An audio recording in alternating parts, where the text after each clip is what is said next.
At the end of the day, we have some very, very simple needs. And these needs, on the top of the list, always has been to feel contentment. Peace is not absence of war. Peace is not a declaration. Peace is a fundamental human need that needs to be felt from within. Is it just a dream? Personal peace is just a dream? A concept? An idea? Or is it a reality? Can it happen? Of all those things that we see out there, there are people say that that's our nature, all these wars and all of this is our nature. I disagree. Because when we are centered, when we're placed in that equilibrium, where our hearts are full, then our true nature shines. And the true nature that we have is beautiful.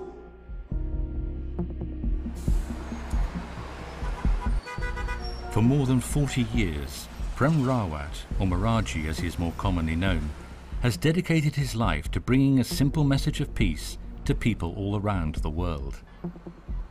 Through his work, hundreds of thousands of people of different cultures and nationalities have been able to experience peace, beauty and fulfillment within their own lives. We're looking at this world and it's like, this is something that really is missing. We need this, we need peace. And having somebody like Maraji that is relentlessly speaking about peace, starting with every single person, every single human being, it is a message that is getting called.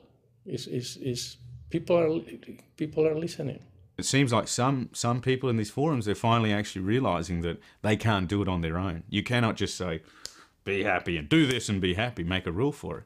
You know, people have to feel it. And you need people like Maraji out there on, you know, helping people find their inner happiness.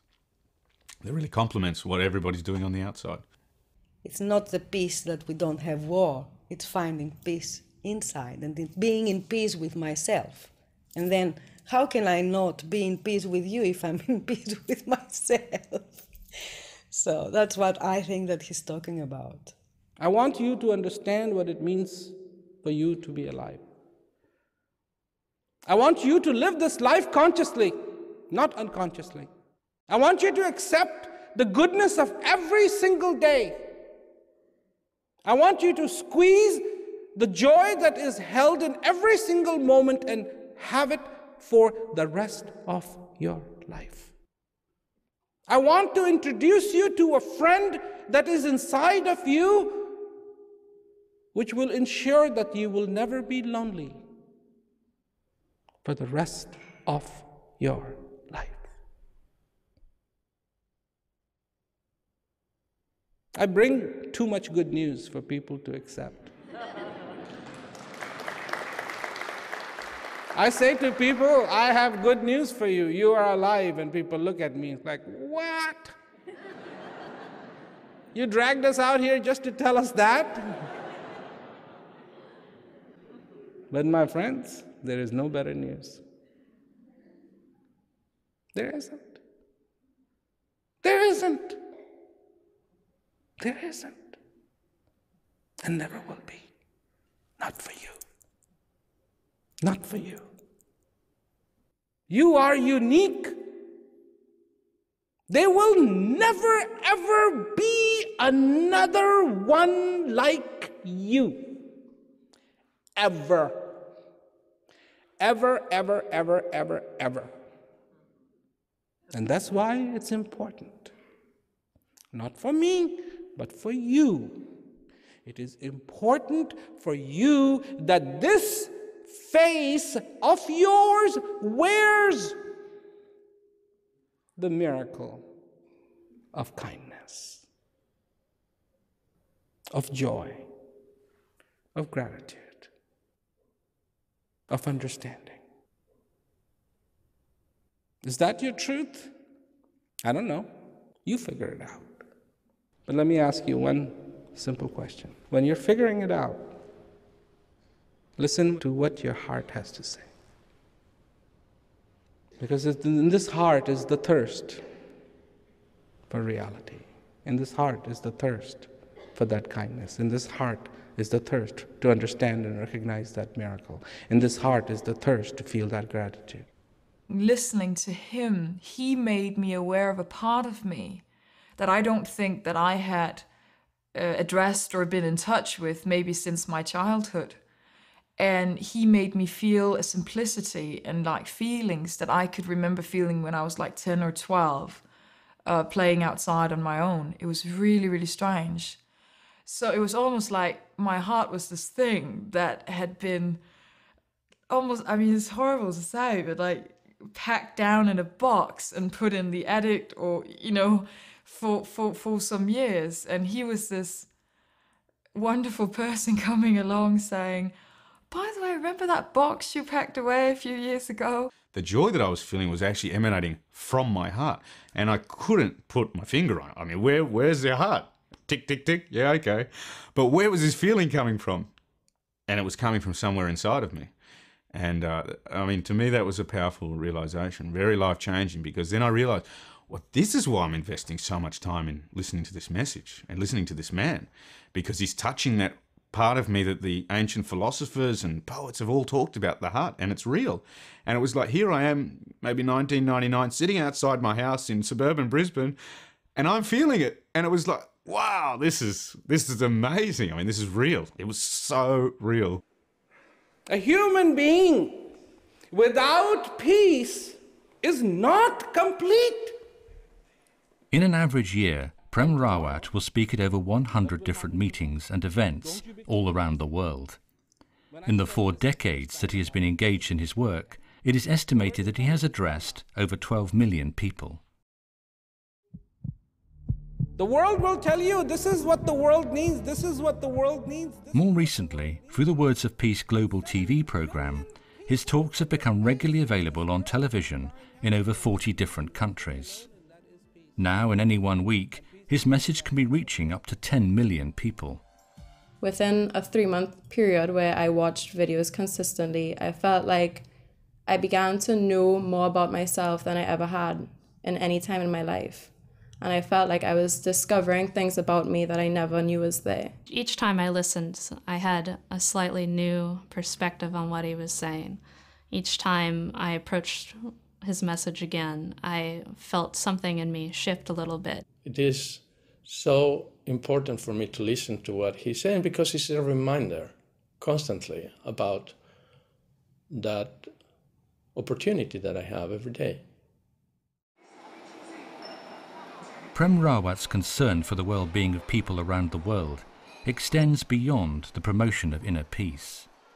The Prem Rawat Foundation, TPRF, which he founded in 2001, also works to support the provision of nutritious food, clean water and eye care to people in some of the most impoverished parts of the world. He designed the innovative Food for People program to help people break out of the cycle of poverty by providing them with the basic needs of nutritious food and clean water.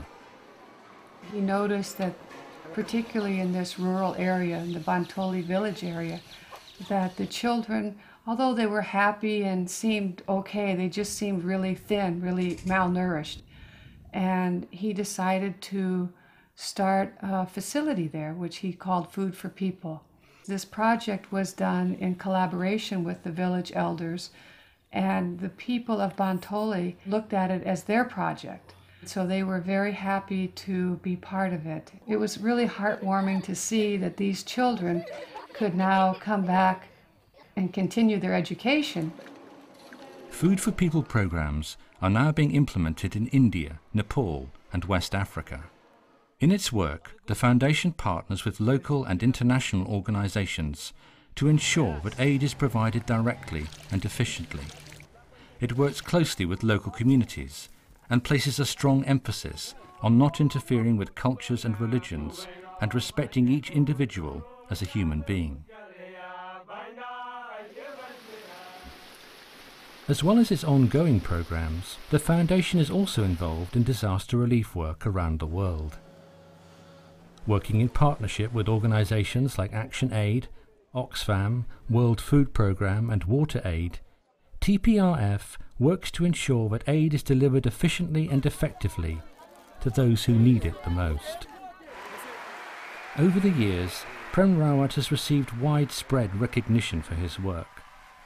He has been honoured by the governors and mayors of states and cities across the United States and Europe, and has received the keys of cities in North and South America, Italy, Japan and Taiwan. He is increasingly asked to speak as an honorary guest at conventions and meetings on the topic of peace. Do your future project include a visit to Libya or in some way offering help to this population? I'm sure that they would be very happy to meet you in the future.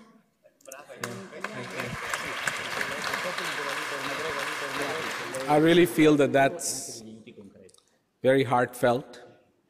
I travel around the world wherever I'm invited and wherever I feel that I can help.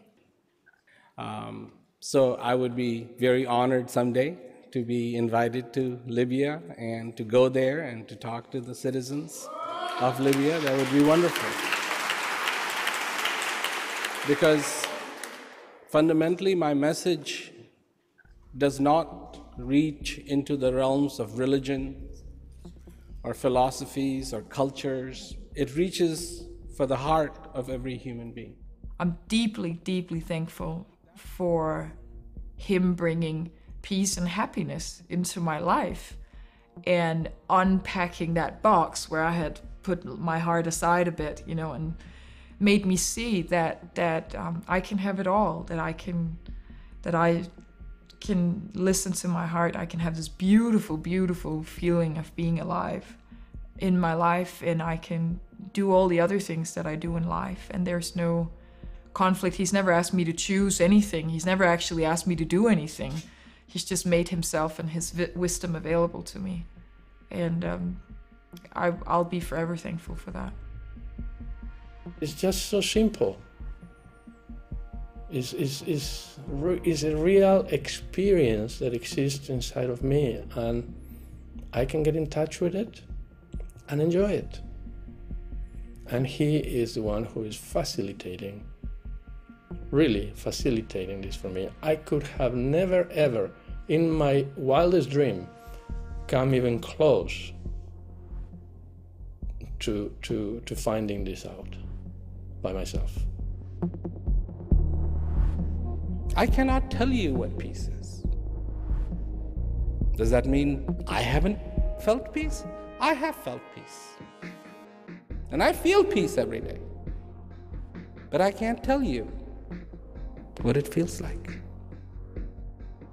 Like I can't tell you, what does sugar really taste like in my mouth? Because if you want to taste the same taste that I am tasting, you need to taste it too. And then and only then will you understand what I am talking about. For me, I understand this, that this life is a gift. And life makes all these other miracles possible. That you can be, that you can think, that you can admire, that you can have gratitude in your life. Gratitude, thankfulness. These are just attributes of peace.